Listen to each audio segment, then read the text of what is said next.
Hey guys, welcome to hop and shop channel. இன்றைக்கி நம்ம இந்த வீடியோவில் வந்து ஒரு ஸ்டைலிங் வீடியோ தான் இது வந்து பார்த்திங்கன்னா ஒரு லூஸான பாந்தினி கவுன். ஆக்சுவலி இதை எப்படி நம்ம ஸ்டைல் பண்ணலான்னு பார்க்கலாம். ஸோ இந்த மாதிரி ஒரு பெல்ட் எடுத்துக்கோங்க, any kind of belt. Mostly இதுக்கு ப்ரிஃபரபிளாக ப்ரௌன் கலர் சூட் ஆகும். ஸோ நல்ல ஒரு திக் பெல்ட்டாக இருக்கணும். தின் பெல்ட்டை விட திக் பெல்ட் அவங்களை இன்னும் கொஞ்சம் ஸ்லிம்மாக காமிக்கும். ஸோ இந்த பெல்ட்டை வந்து கரெக்டாக உங்கள் வேஸ்ட் ரீஜனில் வச்சு மாட்டிக்கோங்க. இப்போ நான் உங்களுக்கு ஃபுல் வியூ காமிக்கிறேன் பாருங்கள். இந்த ட்ரெஸ்ஸுக்கு இந்த பெல்ட் போட்டால் எவ்வளோ பர்ஃபெக்டாக இருக்குன்னு பாருங்கள்.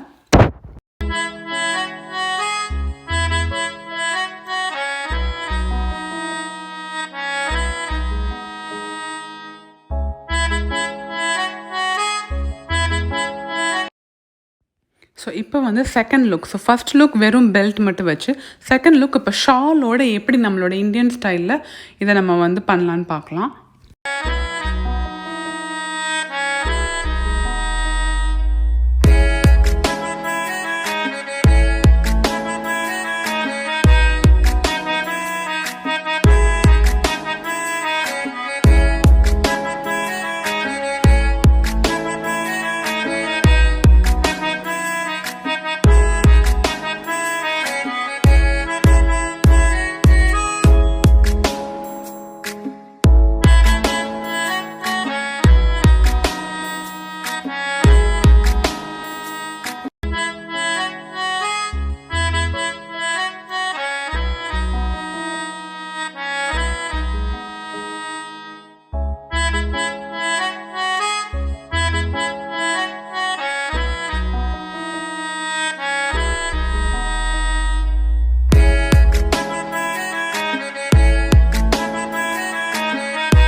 So that's it guys. இந்த வீடியோ பிடிச்சிருந்துச்சுன்னா லைக் பண்ணுங்கள், ஷேர் பண்ணுங்கள், ஹாப் அண்ட் ஷாப் சேனலுக்கு சப்ஸ்கிரைப் பண்ணுங்கள். தேங்க்யூ.